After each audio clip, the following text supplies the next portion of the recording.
আসসালামু আলাইকুম। একাত্তরের ইতিহাস টেলিভিশনের পক্ষ থেকে সবাইকে স্বাগতম। আপনাদের সাথে আছি আমি মোহাম্মদ শুভ।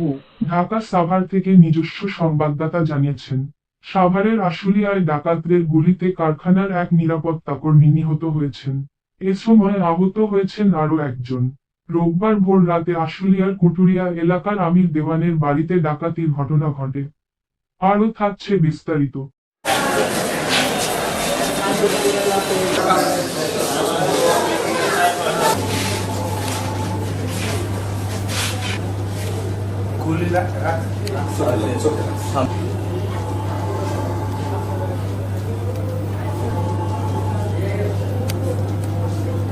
ক্যাবলমকে ঠিক করার কথা, একটু মোটা দেবেন, মাথাটা না, আমি এসে মোটা দেন